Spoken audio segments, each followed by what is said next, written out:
So now we are going to see the solubility product. As we have seen the ionic product of water and dissociation constant of weak acid and weak base. So now we are going to discuss about the solubility product. For that you must know what is a sparingly soluble salt. So if the salt is added to water and it gets completely dissolved, then all its molecules get dissociated. But there are some salts which have little solubility in water, and whatever amount is dissolved gets dissociated completely. So salt, when dissolved in water, if it dissociates completely, then consider one example of silver chloride. It is little soluble in water, so whatever amount dissolves gets completely dissociated. Therefore we can write the dissociation as Ag plus and Cl minus. Here I have written the reversible arrow because most of the salt remain undissolved, and whatever undissolved is undissociated, and whatever little amount is dissolved gets completely dissociated into corresponding ions. So basically whenever there is solution of AgCl, it will give AgCl molecule, Ag plus ion and Cl minus ion. So this is how we can write the dissociation of sparingly soluble salt. So if you apply the law of mass action, we will get equilibrium constant K is equal to concentration of Ag plus into concentration of Cl minus upon concentration of original molecule, which is AgCl. If you consider the concentration of AgCl, as I have told you that it is very little soluble in water, so original concentration of salt remains unaffected. So instead of the concentration of AgCl, we can write a constant, say K dash.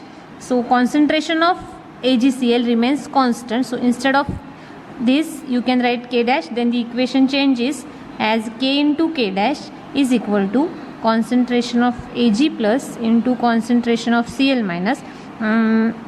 For these two constant we can write a new constant, which is Ksp is equal to concentration of Ag plus into concentration of Cl minus, and this constant is called solubility product.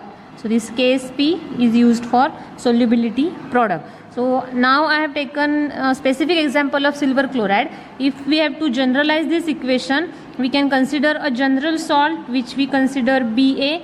It dissociates into B plus and A minus. So by applying the law of mass action, we will get the value of Ksp. But what happens here, the salt which we have taken is AgCl, and it is in the proportion 1:1. That means one silver ion and one chloride ion combine to form AgCl. But there are too many different salts which may combine in the proportion as 1:2. For that we can consider BaCl2. So if you take BaCl2, there is only one atom of barium and two atoms of chlorine. So it is the 1:2 proportion. If you consider AlOH thrice, so it has only one aluminium and three hydroxide ions, so it is in the proportion 1:3. If you consider, so here we have written the dissociation of a common salt BXAY, where X moles of B and Y moles of A are formed, and charge which is present on B is equal to the number of atoms of A, and which is present on A is equal to the number of atoms of B. Now we will consider some common salts, sparingly soluble salt, and when they dissociate, we will write the dissociation. This is BaSO4 will dissociate as Ba2 plus and SO4 2 minus. So if you consider the X and Y values, here X is equal to 2 and Y is equal to also 2. So it carries 2 plus charge and it carries 2 minus charge. Now we will consider the dissociation of CaF2, calcium fluoride. Calcium carries plus 2 charge, and there are 2 atoms of fluorine. Each one carries minus 1 charge. This is dissociation of CaF2, which is Ca2 plus and 2F minus. This is bismuth sulfide Bi2S3. Here Bi will carry 3 positive charge and S will carry 2 negative charge. but there are 2 atoms of bismuth, so we have to write coefficient 2, and here 3 sulfur atoms are there, so coefficient should be 3.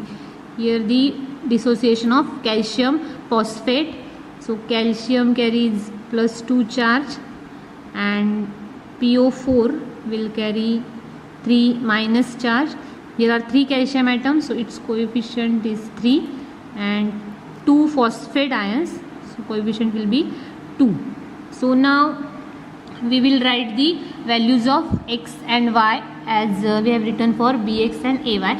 So this is the kind of salt. Here the charge present, only one barium atom is there, therefore here x value is 1 and y value is also 1. So they are in 1:1 proportion, but the charge present on Ba is equal to the coefficient of SO4, and charge present on SO4 is equal to the coefficient of Ba. So actually here value of x is 2 and y is also 2, but they give simple multiple and therefore it will become 1:1. You will understand this in case of CaF2. For this particular example, value of x is equal to 1 and that of y is equal to 2. So here we have written xb. So here x is 1, calcium carries +2 charge, so y plus is 2 plus, and here value of y is 2, therefore coefficient is 2 and it carries -1 charge, which 1 is equal to x. So now we will apply the law of mass action and we will get the value of Ksp for every salt. So for this salt we will write the concentration of Ba2 plus into concentration of SO4 2 minus. So solubility product Ksp is the product of concentration of each ions with the corresponding charge, and each ion concentration is raised to a power equal to its coefficient in the equilibrium dissociation. So in this particular dissociation, coefficient of Ba is 1. So concentration of Ba is raised to power 1. Here coefficient of SO4 is 1, so concentration term is raised to power 1. So for this particular dissociation or reaction, Ksp will be concentration of Ba plus 2 into concentration of SO4 2 minus. Now consider the dissociation of CaF2. Now we will apply the law of mass action. We will get the value of solubility product Ksp. Ksp will be equal to concentration of Ca plus 2 into concentration of F minus. Here the coefficient of Ca plus 2 is 1. So this concentration term is raised to power 1. Here coefficient is 2. So this is the power raised to 2. So this is the solubility product for CaF2. Now the third example is bismuth sulfide. We will write the value of Ksp is equal to concentration of Bi3 plus into concentration of S2 minus. Now coefficient for bismuth is 2, so power raised is 2. Here the power raised is 3. So this is the product of concentrations of each ions. Now for calcium phosphate, Ksp will be equal to concentration of calcium plus 2 into concentration of phosphate 3 minus. Now we have to raise the power of calcium to 3 and that of phosphate to 2. So if you generalize values of each and every ion or each and every salt, if we write the Ksp value for the salt Ba, so this is the dissociation. Bx Ay dissociates as x mole of By plus and y moles of A x minus. So for this particular general salt dissociation, the Ksp value will be concentration of By plus into concentration of A x minus, and the coefficient of B is x, which is raised to power. Here coefficient is y, which is raised to the power. So this is the general formula for Ksp, which is solubility product, and depending upon this formula we can define the solubility product. So solubility product is defined as the product of equilibrium concentration of each ion raised to a power equal to its coefficient in the dissociation. So in the dissociation reaction, whatever coefficient is there for each ion is raised to the power, and the product of concentrations of each ion in the salt gives the value of solubility product. So one more time, solubility product is defined as the product of concentration of each ions, and concentration term is raised to a power which is equal to the stoichiometric coefficient. Okay. Now we will consider the relationship between solubility product and solubility. So for that you must know what is solubility. So solubility of a compound is the amount of that substance in grams that dissolves per unit volume. Unit volume means in 100 ml solution or in 1 liter solution. So how much amount of a substance in grams is present in 100 ml or 1 liter of a solution is its solubility. So if 1 gram is present in 100 ml, so its solubility is 1 gram per ml. If it is 1 gram in 1000 ml or in 1 liter, so solubility will be 1 gram per liter. So solubility is amount of substance present in the given volume or unit volume. And the one more concept which is molar solubility. So for molar solubility, the number of moles of compound that dissolve to give 1 liter saturated solution. So how much moles of a compound are present to give 1 liter saturated solution is its molar solubility. So for molar solubility, solubility in grams per liter upon molar mass in grams per mole. So this is how we will get the molar solubility. So now one more time we will consider the dissociation of Ba. Now you know that Bx and Ay, and it dissociates as x of B raised to power y plus and y of A raised to power x minus. And if you apply the Ksp, so Ksp will be equal to concentration of By plus into concentration of Ax minus, and this will be raised to power x and this will be raised to power y. If S is the molar solubility, now consider the molar solubility as S of the compound, then the equilibrium concentration of each ions in the saturated solution. So if By plus and Ax minus, these are the equilibrium concentration of each ion, and here capital S is the molar solubility. So at that time equilibrium concentrations are given as X into S here, and here Y into S. Of By plus will be X. X is the coefficient of B, so it will be X into molar solubility, and here its coefficient is Y, so it will be Y into molar solubility. If we substitute this value into Ksp, then Ksp will be equal to X into S raised to X, and it will be Y into S raised to Y, so that will become X raised to X into Y raised to Y into S raised to X plus Y. This is the value of Ksp. So Ksp is determined by X raised to X, Y raised to Y, S raised to X plus Y. Here Ksp is the solubility product, X is the coefficient of B, Y is the coefficient of A. Here B is the cation, A is anion. So X is the coefficient of cation, Y is the coefficient of anion, S is the molar solubility, and its power is the sum of both the coefficient. So we will solve this for the salt which is normally 1:1, and you know it is AgCl. For that X is 1, Y is also 1, so Ksp will become X raised to X, so 1 raised to 1 into 1 raised to 1 into S raised to 1 plus 1. So for that Ksp will be S square. So in this way you can find out the value of Ksp for any salt. Now we have seen the different proportions or different salts and for that you can consider the value of x and y and find out the value for Ksp. So that is all about the relation between solubility product and molar solubility. We have discussed about the solubility product, which is Ksp. There's one more term which is called ionic product. Now, what is the difference between solubility product and ionic product?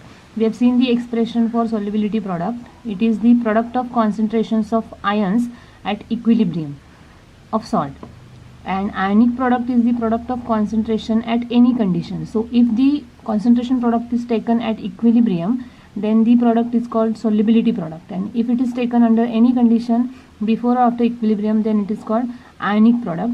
So now we will see the condition for precipitation. Now you have to remember that solubility is the concept related to the sparingly soluble salt or the salts which are little soluble in the solvent. If the salt is completely soluble, solubility is not to be determined, but if salt is sparingly soluble, like we have seen the solubility of AgCl, because it is sparingly soluble, under that condition how much amount of salt is dissolved, that defines its solubility. So if the value of Ksp and Ip, if we relate them, we can find out what is the condition for precipitation. You must have studied these types of solution like saturated solution, unsaturated solution or supersaturated solution in the topic solution and colligative property. So there are three conditions. First condition is ionic product equal to the solubility product. Under this condition, the solution is saturated and solubility equilibrium exists. That means if both the values are equal, the solution is said to be at its equilibrium. Then the second condition is ionic product if it is greater than solubility product. Under that condition, solution is supersaturated and precipitation will occur.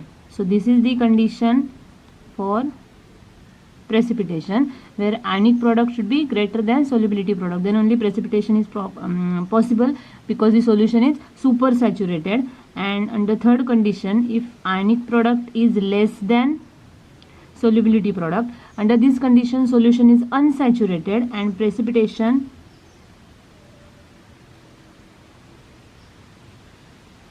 will not occur. That means these are the three conditions. When ionic product is equal to the solubility product, equilibrium exists. If it is greater than solubility product, precipitation will occur, and if it is less than solubility product, precipitation will not occur. So these are three conditions for precipitation. That's all. Next or last point of this topic is common ion effect. Now, what is common ion effect? Common ion effect is the ionization of weak electrolytes is suppressed in the presence of strong electrolytes containing an ion common to the weak electrolyte. So basically, suppression of ionization of weak electrolyte in the presence of an ion which is common to the electrolyte. So I will explain it with the help of example. We'll take acetic acid. It is a weak electrolyte. So being weak electrolyte, it dissociates partially. We'll write the dissociation of acetic acid as CH3COO minus and H plus. Both are surrounded by water, so I'll write aqueous.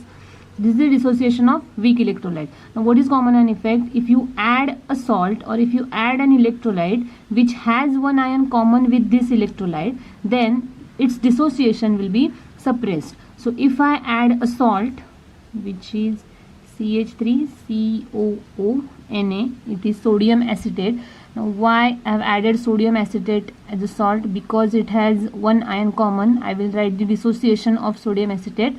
It will dissociate completely because it is a strong electrolyte.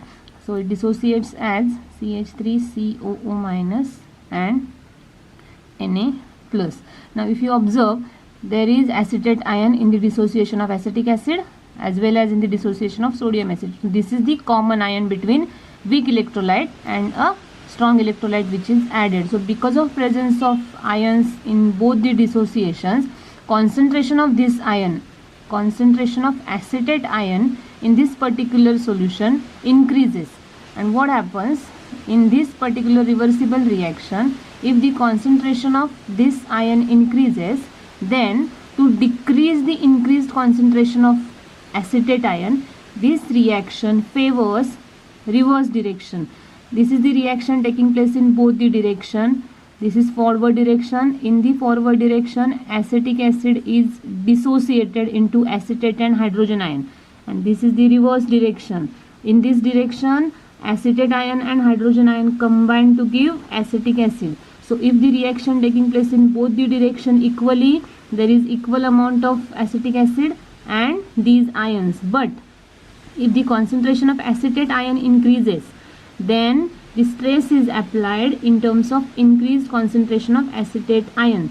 So to remove that stress or to reduce the increased concentration, this reaction is to be favored in reverse direction or in backward direction, so that the increased amount of ion will be again maintained or again decreased. This is nothing but the Le-Chatelier's principle. You must have studied in 11th standard, and that principle states that when an external stress is applied to a reacting system, then system will adjust itself so that the applied stress can be nullified or can be reduced. So here in this case, applied stress is the increased concentration of acetate ion, and to decrease this concentration, this reversible reaction is to be favored in reverse direction. So this reverse direction, if favored, there will be no dissociation of acetic acid. There will be combination of acetate and hydrogen ion and formation of acetic acid. So in this way, dissociation will be suppressed. So if you want to suppress the dissociation of acetic acid, you have to add ion which is similar to this ion, and that will be given by sodium acetate. By adding this salt, you will increase the concentration of same ion, and because of the increased concentration of this ion, not forward, the reverse direction is favored, and because of the reverse direction, acetic acid is not dissociated or its dissociation is suppressed. That is what called common ion effect. So there must be presence of common ion to suppress the dissociation of weak electrolyte. I will give one more example. Consider the dissociation of sparingly soluble salt, which is silver chloride. It dissociates partly into Ag plus and Cl minus ion. Then this dissociation of silver chloride can be suppressed by adding silver ion excess, so that the reverse reaction will be favored. So I will add AgNO3. It is completely soluble, so gets completely dissociated into Ag plus and NO3 minus. Now what happens? Because of the increased concentration of silver ion, this particular reversible reaction favors reverse direction. So this direction is favored, and because of this direction, silver chloride dissociation is suppressed, and therefore it gets precipitated. Therefore, if you want to reverse the reaction or if you want to suppress the dissociation of AgCl, you have to add the salt which has common ion with AgCl, and such salt is AgNO3, but it should be completely soluble or strong electrolyte, so that the concentration of this ion increases, and then the reverse reaction will be favored. So that is all about the common ion effect. One more time, common ion effect is the suppression of weak electrolyte by adding an ion common to it, so that the dissociation of weak electrolyte can be suppressed. So that is what called common ion effect. So this is how we have completed the fourth chapter, which is equilibria.